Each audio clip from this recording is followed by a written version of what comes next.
अपनी बहादुरी और जुर्रत के लिए मशहूर बरे सगीर के पहले आज़ादी पसंद जंगजू माने जाने वाले शेर मैसूर और शेर मशरिक कहलाने वाले टीपू सुल्तान कौन थे? अस्सलाम वालेकुम नाज़रीन, टीपू सुल्तान के वालिद ने मैसूर के रॉकेटों के इस्तेमाल में तौसीह की थी और रॉकेटों में अहम इख्तिरात और उनके फौज में नए तरीकों से इस्तेमाल की शुरुआत की थी। उन्होंने रॉकेट लॉन्चर्स को चलाने के लिए अपनी फौज में 1200 खसूसी फौजियों को तैनात किया। ये लोग हथियार चलाने में माहिर थे और उन्हें सिलेंडर के कुतर और हदफ तक के फासले के हिसाब से अपने रॉकेट को एक जाविये पर चलाने की तरबियत दी गई थी। रॉकेटों में जुड़वा साइड पर तेज ब्लेड लगाए गए थे और जब बड़े पैमाने पर फायर किया गया तो ये एक बड़ी फौज को काफी नुकसान पहुंचाने के काबिल था। टीपू सुल्तान ने हैदर अली की वफात के बाद रॉकेटों के इस्तेमाल को बहुत बढ़ाया, यहाँ तक कि एक वक्त में 5000 रॉकेटों को तैनात किया। पॉलीलूर की जंग के दौरान टीपू सुल्तान की तरफ से तैनात किए गए रॉकेट उन रॉकेटों से कहीं ज्यादा तरक्की याफ्ता थे जो बरतानवी ईस्ट इंडिया कंपनी ने पहले देखे थे। खास तौर पर प्रोपेलेंट को पकड़ने के लिए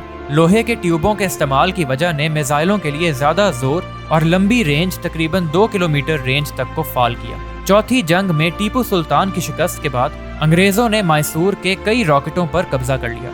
ये बरतानवी रॉकेट की तरक्की पर असरअंदाज हुए, जिससे मुतासिर होकर कॉन्ग्रीव रॉकेट को बनाया गया। नाजरीन, 1786 में टीपू सुल्तान ने एक बार फिर अपने वालिद की क़यादत में 72 तोपों, 20 जंगी जहाज़ों और 65 तोपों के 20 फ्राइगेट्स पर मुश्तमिल बहरिया बनाने का फैसला किया। 1790 में उन्होंने कमालुद्दीन को अपना मीर बहर मुकर्रर किया और जमालाबाद और मुजीदाबाद में बड़े डॉक यार्ड्स कायम किए। टीपू सुल्तान का एडमिरल्टी बोर्ड एक मीर याम की खिदमत में 11 कमांडरों पर मुश्तमिल था। एक मीर याम ने 30 एडमिरल्स की क़यादत की और उनमें से हर एक के पास 2 जहाज थे। टीपू सुल्तान ने कुदरती बंदरगाहों में न सिर्फ तौसीह करवाई बल्कि साहिलों पर हिफाजती इंतजामात किए।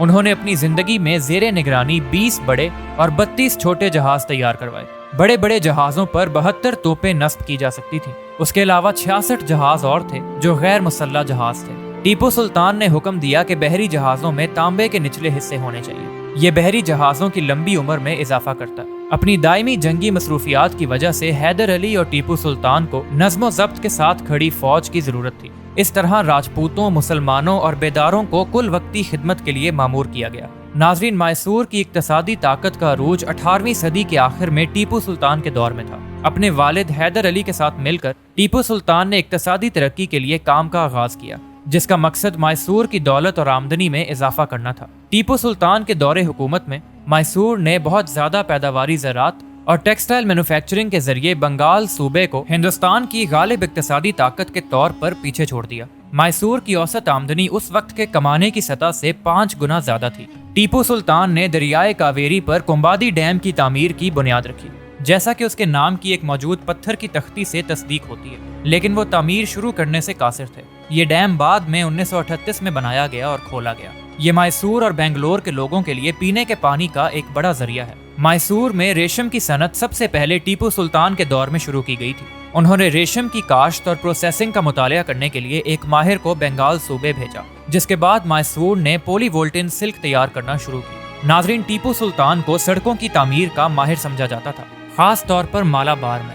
अपनी मुहिमात के एक हिस्से के तौर पर उन्होंने ज्यादातर शहरों को सड़कों के जरिए जोड़ा था। टीपू सुल्तान ने हिंदू और मुस्लिम रियाया के लिए दोनों मज़ाहिब के जज मुकर्रर किए थे। हर सूबे में मुसलमानों के लिए काजी और हिंदुओं के लिए पंडित। बालाई अदालतों में भी इसी तरह का निज़ाम था।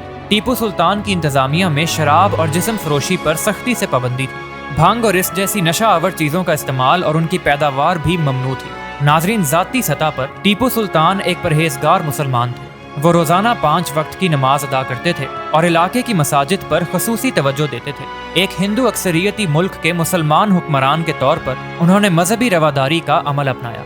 इस अरसे के दौरान तकरीबन 156 हिंदू मंदिरों के लिए बाकायदा वज़ाइफ वक्फ किए गए, जिनमें श्रीरंगापटना का मशहूर रंगनाथ स्वामी मंदिर भी शामिल है।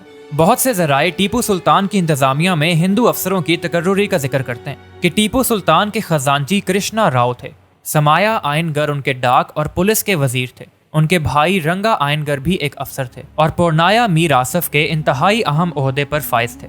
मोल चंद और सोजन राय मुगल दरबार में उनके चीफ थे और उनका सरदार पेशकर सबा राव भी एक हिंदू था। हिंदू मंदिरों को उनकी आराजी का वक्फ और मुकर्रर करदा वज़ाइफ और हुकूमती निज़ाम में हिंदुओं की तकर्रुरी टीपू सुल्तान की मजहबी रवादारी के सबूत के तौर पर पेश किए जाते हैं। पाकिस्तान और हिंदुस्तान में स्कूल और कॉलेज की निसाबी किताबें टीपू सुल्तान सरकारी तौर पर 18वीं सदी के बहुत से दूसरे हुक्मरानों के साथ एक आज़ादी के जंगजू के तौर पर तस्लीम करती हैं, जिन्होंने यूरोपीय ताकतों से जंग की थी। साबिक हिंदुस्तानी सदर राम नाथ कोविंद ने अपने एक खिताब में टीपू सुल्तान की तारीफ करते हुए कहा कि टीपू सुल्तान अंग्रेजों से लड़ते हुए एक बहादुरी की मौत मरे। वो मैसूर रॉकेट की तरक्की और उसके जंगी इस्तेमाल में भी पेश थे। उसी टेक्नोलॉजी को बाद में यूरोपियों ने अपनाया। टीपू सुल्तान को पाकिस्तान में एक हीरो के तौर पर भी सराहा जाता है। पाकिस्तान के साबिक वजीर आज़म इमरान खान ने कहा कि वो टीपू सुल्तान को एक आज़ादी पसंद जंगजू समझते हैं। नाज़रीन, शायर मशरिक़ अल्लामा इकबाल को टीपू सुल्तान से ख़ुसूसी मोहब्बत थी। 1929 में भी आपने टीपू सुल्तान के मज़ार पर हाजिरी दी और 3 घंटे बाद बाहर निकले तो शिद्दत जज्बात से आंखें सुर्ख थीं। उन्होंने फरमाया, टीपू सुल्तान की अजमत को तारीख कभी फरामोश न कर सकेगी। वो मजहब, मिल्लत और आज़ादी के लिए आखिरी दम तक लड़ते रहे, यहाँ तक कि उस मकसद की राह में शहीद हो गए। नाज़रीन, टीपू को आमतौर पर मैसूर के शेर के नाम से जाना जाता है और टीपू सुल्तान ने इस जानवर को अपनी हुक्मरानी की अलामत के तौर पर अपनाया था। कहा जाता है कि टीपू सुल्तान एक फ्रांसीसी दोस्त के साथ जंगल में शिकार कर रहे थे। वहाँ उनका एक शेर से आमना सामना हुआ। शेर पहले फ्रांसीसी फौजी पर झपटा और उसे मार डाला। टीपू सुल्तान की बंदूक काम ना कर सकी और शेर के उन पर छलांग लगाते ही उनका खंजर जमीन पर गिर गया। वो खंजर के पास पहुंचे, उसे उठाया और उससे शेर को मार डाला। इसकी वजह से उन्हें मैसूर के शेर का नाम दिया गया। टीपू सुल्तान ने फ्रांसीसी इंजीनियरों को अपने महल के लिए मैकेनिकल टाइगर बनाने के लिए कहा। ये शेर, जिसे टीपू के शेर के नाम से जाना जाता है, लंदन के विक्टोरिया एंड एल्बर्ट म्यूजियम में नुमाइश के लिए रखा गया है। टीपू सुल्तान के सेक्युलर किरदार और तहरीक आज़ादी में किरदार के एतराफ में हर साल नवंबर में कर्नाटक में वहाँ का महकमा सकाफत टीपू सुल्तान जयंती मनाता था।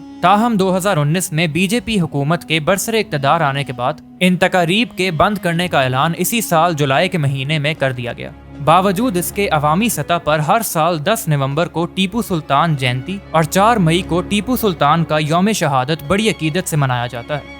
वीडियो को लाइक ज़रूर कीजिएगा और अगर आप हमारे चैनल पर पहली बार आए हैं तो चैनल को सब्सक्राइब ज़रूर कीजिएगा ताकि आपको हमारी आगे आने वाली वीडियो का बर वक्त नोटिफिकेशन मिल सके। मिलते हैं अगली वीडियो में, तब तक के लिए अल्लाह हाफ़िज़।